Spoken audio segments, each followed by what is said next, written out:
Bonjour tout le monde, nous sommes le mercredi 8 décembre 2021, on a un Bitcoin qui se trouve sur le niveau des 50 000, donc effectivement il a repris légèrement de la valeur, mais vous voyez que c'est pas encore ça, on est encore loin de l'ATH précédent. On a un Ether, lui, qui se comporte plutôt bien puisqu'il se situe sur les 4300 $, ce qui est assez important. Lorsqu'on avait un Bitcoin sur son ATH sur le niveau des 65 000, etc., on avait un Ether pas forcément bien plus élevé qu'actuellement. Donc c'est vrai qu'on a probablement une altcoin dominance qui se tient bien grâce à l'Ether principalement. En revanche, concernant le reste de la map, on est plutôt mitigé avec un Binance Coin qui se tient pas trop mal non plus, mais regardez, un Solana à moins 6%, un ADA Cardano à moins 5%. Mana a pris assez cher tout de même puisqu'il avait touché, si je ne dis pas de bêtises, alors attendez on va quand même vérifier, mais je crois qu'il avait touché les 8$, je confonds peut-être avec le Sand de Sandbox puisque les prix sont assez proches l'un de l'autre, mais voilà, regardez on a un Mana qui a touché les 6$. Donc on est sur du moins 30, moins 40% par rapport à l'ATH sur Mana, et c'est vrai que ça fait partie des tokens un petit peu de la bulle spéculative du métaverse, et avoir un retracement assez important, c'est assez normal quand on a une performance aussi importante en quelques semaines. Regardez, on a eu du 600% ici alors que le Bitcoin lui n'avait pas beaucoup bougé pendant cette période, et bien forcément derrière on a des bougies rouges qui s'installent. Ceci dit, on reste assez haut pour Mana, et si on reprend toute la hausse comme ceci, les niveaux pertinents pour acheter ce token, si jamais vous voulez entrer sur ce genre d'actifs, eh bien sont principalement les 2,50$ au niveau des 61,8$, et pourquoi pas aller chercher les 78,6$ au 1,50$. Donc vous voyez, il est possible que cette baisse continue, on pourrait revenir chercher cette ligne horizontale. Donc là je vous fais une petite analyse sur l'introduction de Mana rapidement, juste pour vous montrer un peu comment je fonctionne en général sur mes analyses.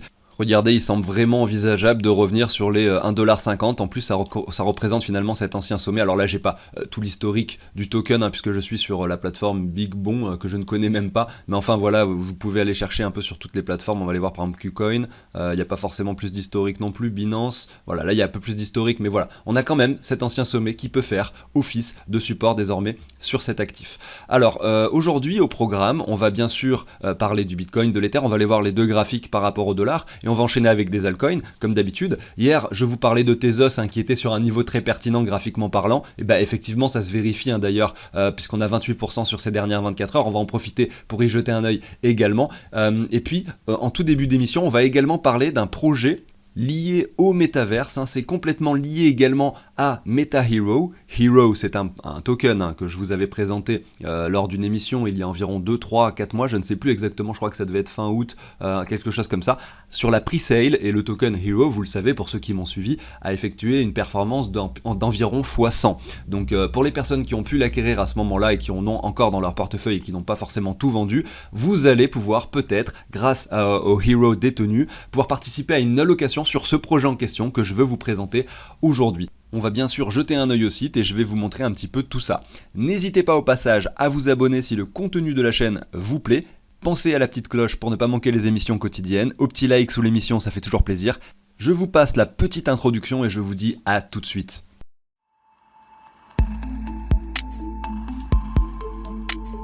Allez, c'est parti, on va commencer avec ce projet que je voulais vous présenter. Je suis ici sur le site de MetaHero. Ils ont créé un lien directement qui ramène sur le projet en question, ça s'appelle Everdom. Avant ça, pour les nouveaux, ceux qui rejoignent la chaîne depuis ces 1, 2, 3 derniers mois, vous avez peut-être pas vu la vidéo concernant MetaHero, que j'avais présenté ce projet en détail, justement avant que le token soit listé, comme je le disais tout à l'heure. Vous avez cette émission ici en haut à droite, je vous la mets dans la fiche si vous voulez en savoir plus et voir de quoi il s'agit plus précisément. Mais pour faire un résumé très rapide, imaginez un scanner donc pour l'instant fixe, qui peut être également portatif, qu'ils peuvent amener partout, il va y avoir plusieurs scanners différents, où vous allez pouvoir scanner à peu près n'importe quoi et vous allez en faire un NFT, vous allez le mettre en digital. Ça peut être un être humain, ça peut être un objet, ça peut être une œuvre d'art d'un musée, n'importe quoi. En fait, ça permet de transformer tous les objets de la vie réelle en objets digital, voilà. Et ça peut servir pour les jeux vidéo, ça peut servir pour des expositions de musées, ça peut servir pour énormément de choses différentes. Et donc c'est complètement lié bien sûr au métaverse, puisque tous ces objets digitaux vous appartiendront à 100%, voilà, si vous détenez le NFT correspondant, et pourront être utilisés dans les différents métaverses futurs. Et si vous voulez encore en savoir plus sur le métaverse et comment ça peut se développer à l'avenir, parce que c'est encore un terme qui n'est pas forcément bien défini, je vous invite à jeter un œil à la vidéo de Asher qui parle de métaverse. Il a produit cette vidéo il y a environ un mois, quelque chose comme ça, et où il explique vraiment un peu plus en détail et en allant un peu en profondeur sur le sujet, donc c'est très intéressant, n'hésitez pas à aller voir.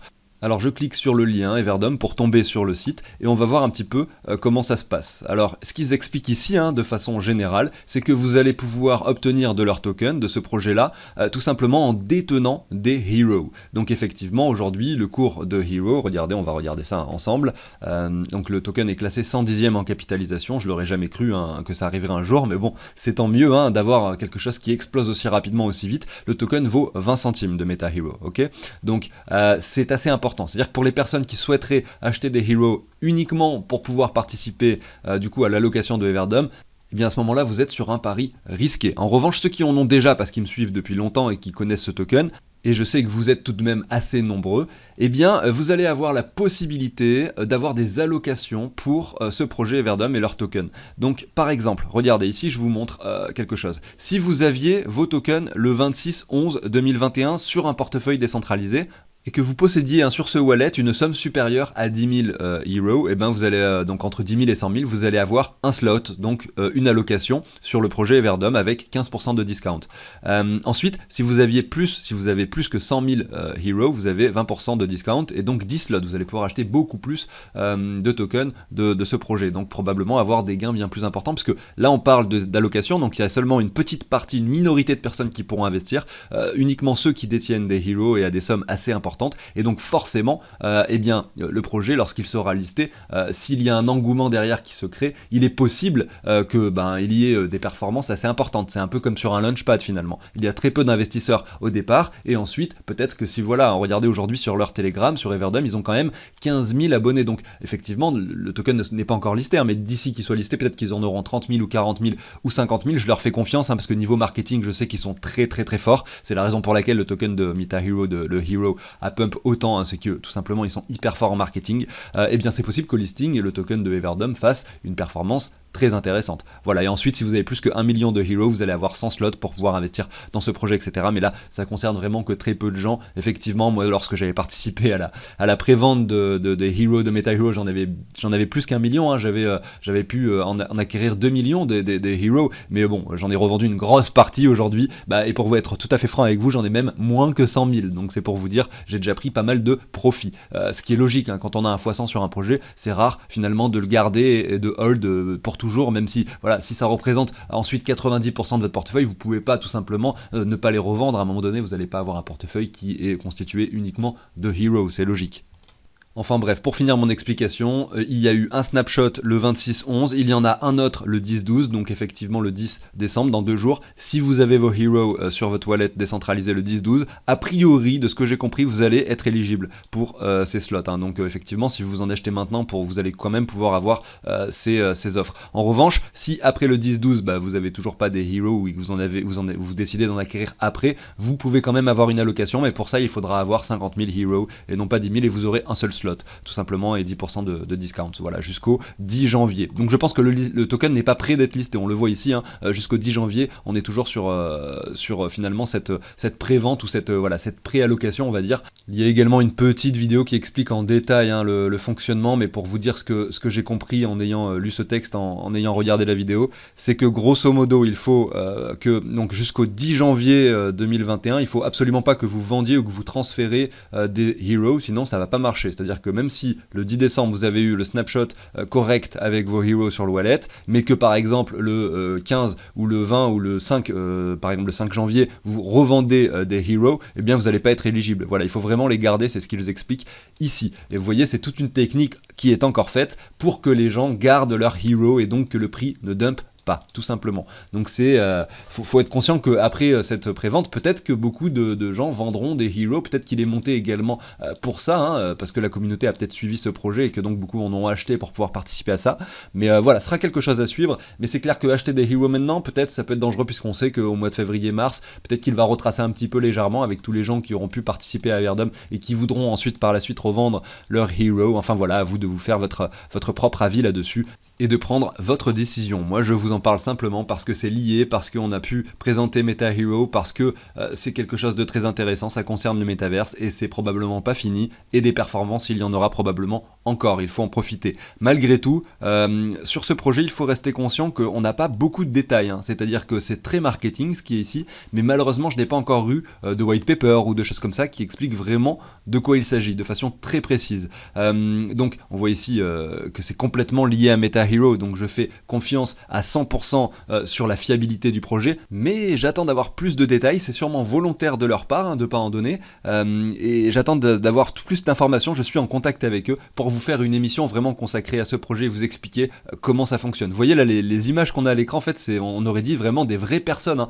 Alors qu'en fait c'est simplement le scanner qui les a scannés et puis qui en a fait des NFT. Donc c'est assez impressionnant, hein, la qualité de ce scanner et la précision finalement des détails sur les visages. Je trouve ça moi personnellement hyper bluffant, et en plus je trouve que la qualité est bien plus importante et bien mieux que ce qu'on a pu voir sur leurs images il y a 3 mois, donc vraiment ils s'améliorent avec le temps. Je pense que en fait il y a vraiment une team qui travaille sur tout ça derrière pour fournir quelque chose de vraiment de qualité.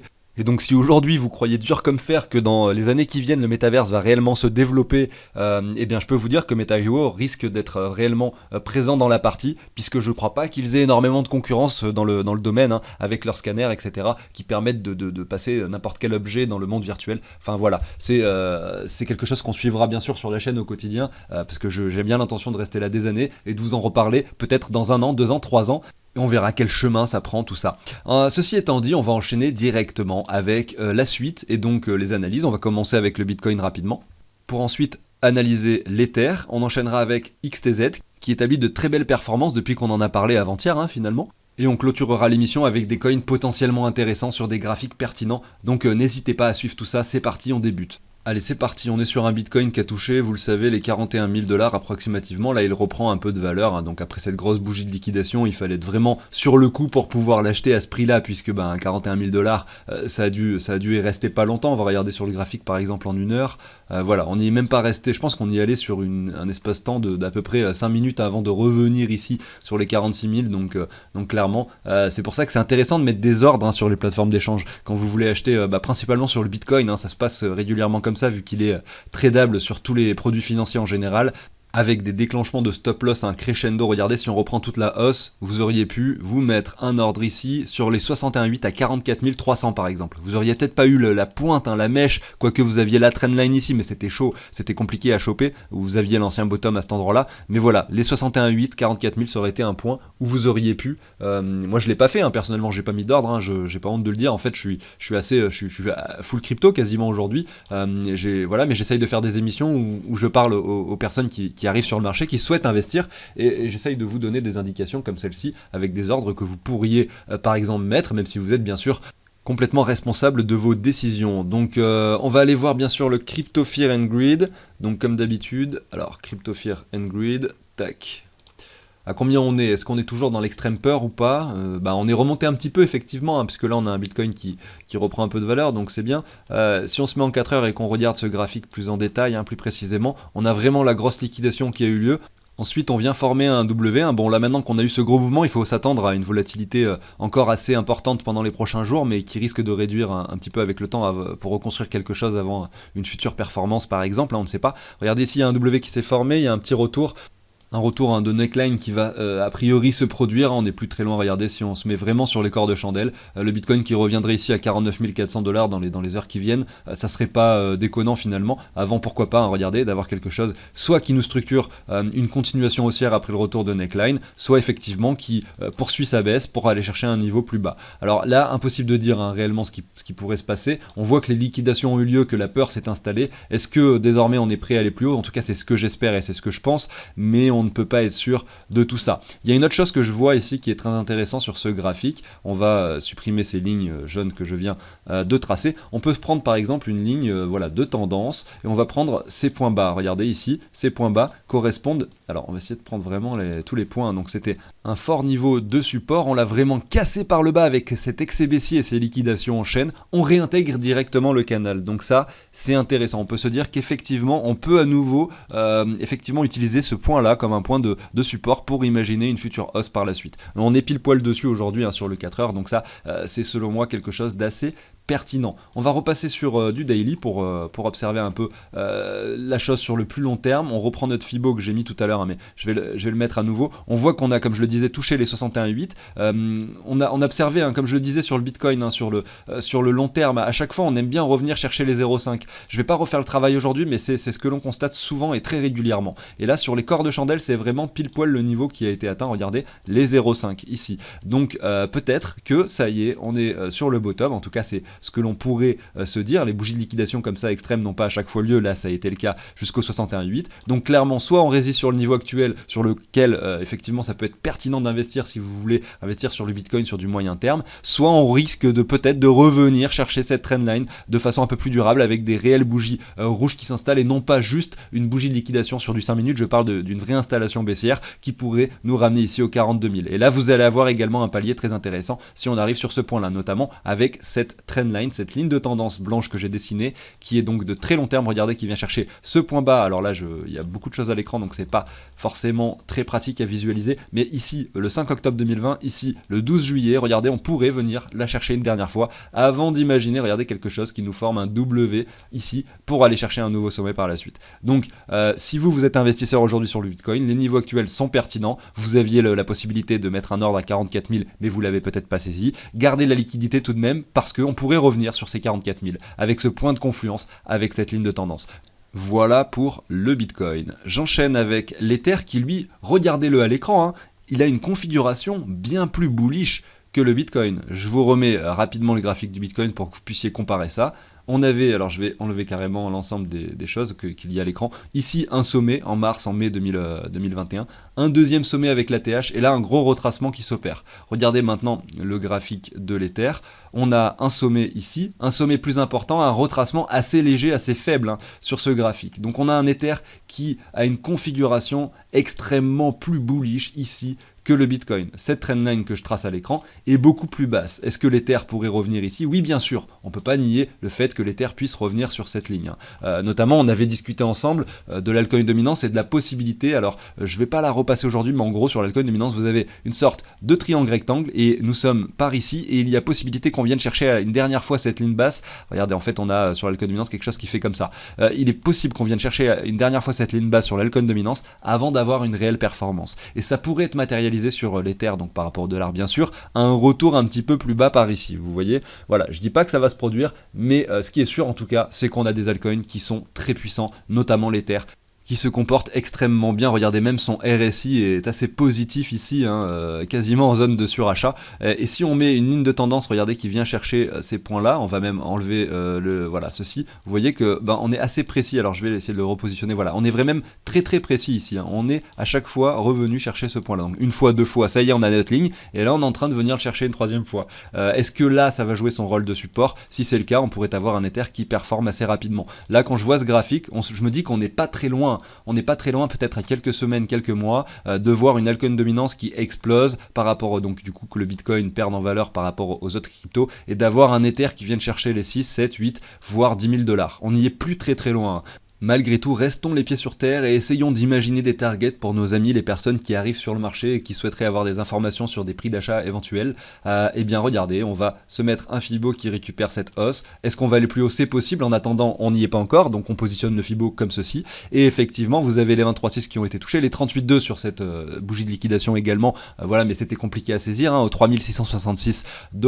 Et effectivement, si jamais, comme je le disais, on avait une altcoin dominance qui devait retracer un petit peu, voir un Ether qui retourne aux alentours des 61,8, aux alentours des 3000 $, c'est possible. Donc c'est un niveau sur lequel j'essaierai de saisir un achat si j'étais un nouvel arrivant sur le marché. J'essaierai pas forcément d'acheter de l'Ether là aujourd'hui sur le prix actuel. On vient de discuter juste avant qu'il était possible qu'on aille aux 10 000 $. Mais même si on y va maintenant, je ne regretterai jamais de ne pas avoir acheté au prix actuel. Regardez, vous aviez plein d'occasions d'acheter. Hein. Il faut attendre des bougies rouges assez conséquentes. Là, selon moi, sur l'Ether, on est trop haut pour investir. Voilà, il y a d'autres occasions ailleurs, il faut les chercher. D'ailleurs, on va probablement en passer quelques-unes juste après.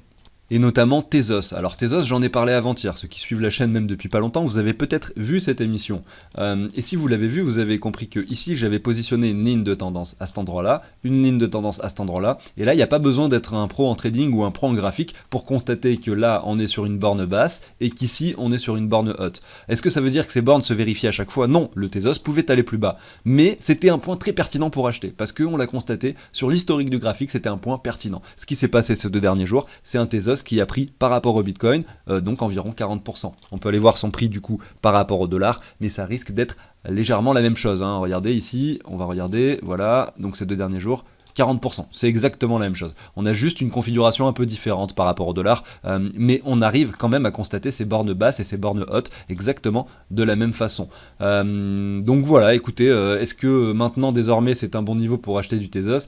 Probablement pas, regardez, on vient d'imprimer 40%, est-ce que vous pensez que c'est le meilleur moment pour acheter? Pas forcément, mais vous allez peut-être en avoir d'autres, parce que là on est quand même descendu très très fort, très très bas, et là on monte sans structure, sans rien. Donc aujourd'hui, si vous souhaitez investir dans Tezos et que vous avez manqué l'occasion d'en acheter effectivement lorsqu'on était sur les 4 dollars il y a pas si longtemps, 3 et quelques même quand j'en ai parlé, alors je sais plus exactement, hein, je vous dis peut-être une bêtise, je sais plus à combien on était exactement avant-hier, voilà, qu'on était plutôt sur les 4 dollars hein, quand j'en ai parlé avant-hier.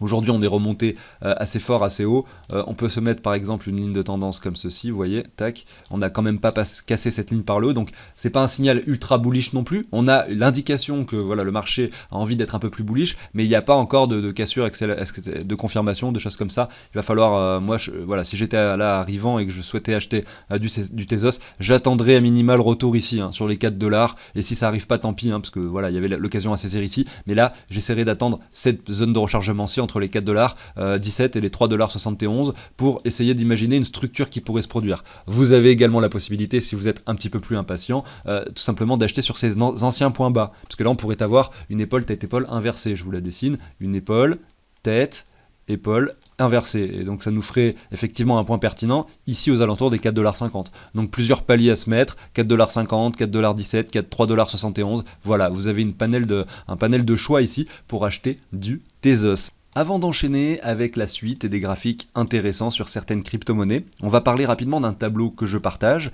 C'est un tableau qui permet de récapituler tous ces investissements. Vous allez donc ce tableau récupère le prix des crypto-monnaies en temps réel. Je vous montre ici à l'écran. Je marque simplement le nom de la crypto automatiquement. Son prix est récupéré en dollars, en euros. Et puis ensuite, vous allez pouvoir dire combien vous possédez de mana sur les plateformes que vous avez d'échange, et ça va vous dire automatiquement combien vous en possédez en dollars, en euros, combien ça représente par rapport à votre portefeuille, etc., etc. Ça va comparer ça avec ce que vous avez investi au départ, parce qu'il y a un onglet qui va vous permettre de rentrer tous vos achats et vos ventes de crypto par rapport à l'euro. Ça va également calculer vos plus-values. Donc voilà, il y a énormément de choses intéressantes sur ce tableau qui vous permettent d'avoir un suivi global de votre portefeuille, que vous ayez plein de cryptos et plein de plateformes, vous arrivez à savoir où vous en êtes, combien vous avez d'argent, quel pourcentage de chacune de crypto vous avez, quelle crypto vous devez vendre pour rééquilibrer tout ça. Voilà, plein de choses comme ça. Et pour l'obtenir, eh bien vous avez tout d'abord dans la description donc un lien où j'explique beaucoup mieux le tableau, déjà allez voir ça hein, si vous voulez en savoir plus, et ensuite un lien qui vous amène vers le site de CryptOrganize où vous allez effectuer une donation pour obtenir le tableau tout simplement. Allez, on continue les analyses. Alors celui-là, c'est pas forcément le plus intéressant du monde, mais je vous le passe parce que c'est pertinent. Ici, on l'a par rapport du coup au Bitcoin. Alors, donc c'est le CRO de Crypto.com, je dézoome un peu. Voilà, vous voyez, on est remonté finalement sur les niveaux précédents qu'il avait par rapport au Bitcoin fin 2020. Donc après ce crash extrême, ce nouveau plus bas, cette consolidation, cette latéralisation extrêmement longue, le CRO de Crypto.com a enfin décidé de reprendre un petit peu de valeur. Je retourne en journalier. On va récupérer cette hausse et voir quelles targets ont été atteintes sur ce retracement. Effectivement, on a touché les 38,2. Donc c'est pas très profond, hein. Il faudra pas être étonné effectivement de voir un CRO qui retrace un peu plus profondément. Pourquoi pas la zone de rechargement avant une continuation haussière. Après tout, il peut très bien continuer sur sa poursuite haussière, notamment parce que il y a leur blockchain Chronos qui existe et qu'aujourd'hui, voilà, il y a un engouement à travers ça et qu'on pourrait aller chercher un nouveau sommet rapidement. Malgré tout, voilà, j'essaierai pas d'acheter forcément du CRO aujourd'hui. Moi, je préférerais attendre, si j'avais le choix, un retracement plus profond. On va aller le voir hein, par rapport au dollar. Alors est-ce qu'il est donc il est sur Coinbase, le CRO de Crypto.com et sur Coinbase quoi. Donc en fait Coinbase liste quasiment toutes les cryptos qui performent en fait. Dès qu'il y a une crypto qui performe, Coinbase le liste. J'ai l'impression, c'est comme ça que ça se passe. Ici voilà le CRO par rapport au dollar. On va se mettre en hebdomadaire. Voilà, donc là on a un graphique qui nous montre un sommet très important aux alentours des quasiment 1 $. Et pareil, au niveau du retracement, on est un peu en dessous des 38,2. Mais voilà, ne soyez pas étonnés si vous voyez un jour un cours de crypto.com, regardez, qui revient chercher ses 61,8 à 42 centimes ici. Voilà, en plus il y a une confluence avec cette ligne de tendance que je viens de dessiner. Vous avez la zone de rechargement et voir un cours même qui reviendrait jusqu'aux 27 centimes serait pertinent. Et on aurait ensuite le point ultime, donc je vais vous le faire différemment, comme ceci, voilà, tac, de cette ligne-ci, voilà, avec un croc qui pourrait revenir aux alentours des 23 centimes. Ça correspondrait à l'ancien sommet ici sur les corps de chandelle. Ça serait un point très pertinent pour investir si jamais l'occasion se présente un jour. J'enchaîne avec une crypto-monnaie qui ne fait rien depuis très longtemps, et généralement c'est ce qu'on aime bien regarder, c'est ce qu'on recherche pour mettre quelques ronds, essayer de faire des gains sur ce genre de token, c'est pertinent. Notamment ici le Tron, voilà, ici vous avez un point bas à cet endroit-là qui sert de support à plusieurs reprises, regardez, on l'a cassé par le bas certes ici aux alentours du mois de novembre, début janvier 2021, donc là on a eu un gros excès baissier, donc attention, ça veut dire qu'on peut potentiellement y retourner, ça veut pas dire que voilà, mais malgré tout on est sur un joli point de support. On l'a touché il y a peu, ici, regardez, quasiment sur ces... Alors, on pourrait le positionner un peu différemment en fonction, voilà, vous pouvez même faire une zone étendue, peu importe, mais clairement, on est sur un point de support important, et là, vous avez une petite reprise qui s'opère sur le tronc par rapport au Bitcoin. On va aller voir son prix par rapport au dollar et voir les niveaux pertinents, pour ceux qui souhaitent éventuellement pourquoi pas en acquérir. Moi je me pose un peu la question, j'en ai un petit peu dans le portefeuille, mais j'aimerais bien peut-être en recharger un peu plus du tronc. Et vous avez ici une ligne de tendance, regardez, qui est dessinée comme celle-ci. C'est pas le projet le plus intéressant du monde, il y a pas forcément beaucoup de choses novatrices, etc. Mais des fois on est surpris, il y a des tokens qui performent et tout, simplement parce que quand ils ont des graphiques intéressants et qu'effectivement ils sont sous-cotés par rapport à leur valeur, et bien des fois il y a quand même des performances importantes. Il avait touché ici les 18 centimes, il a retapé les 5 centimes, et là regardez, on est en train de former quelque chose d'assez propre avec un W potentiel qui pourrait se dessiner, avec ici un retour à nouveau sur les 61,8. D'ailleurs, regardez, si je positionne tout simplement, on va se mettre un Fibo simplement qui récupère cette dernière hausse, comme ceci, et vous voyez, on a touché les 61,8, et on est peut-être en train d'aller dessiner quelque chose d'intéressant. Moi, si je devais acheter du Tron aujourd'hui, j'essaierais peut-être de le faire un petit peu plus bas, c'est-à-dire que j'aimerais bien attendre que l'on vienne taper cette ligne de tendance de façon un petit peu plus précise. Donc là, je vais essayer de la tracer, mais peut-être qu'on va la remettre correctement et plus précisément, comme ceci, tac, là. Et ici, on va la mettre également plus précisément vraiment sur les clôtures des corps de chandelle pour que ce soit assez précis. Et voilà, donc vraiment ça correspond au 61,8. Donc moi, le tronc, j'essaierai de l'acheter aux alentours des 8 centimes si je devais en acheter. On est déjà à 9 aujourd'hui, plutôt que le prix actuel, pour essayer de jouer une future hausse ensuite avec un réel W qui se confirme. Pourquoi pas un ATH, enfin je veux dire un double top, et derrière un ATH qui pourrait se produire. Et je vais clôturer l'émission avec Monero. On est sur des crypto-monnaies classiques aujourd'hui. J'ai fait le Tron, j'ai fait le Monero qui existait déjà lors du précédent bullrun, qui avait déjà eu des performances extrêmes, regardez ici en 2018, et qui lui retrace également énormément, et qui reste selon moi très pertinent. En revanche, lui, c'est un sur lequel je mise pas mal. Regardez, on va se mettre une trendline de très long terme ici.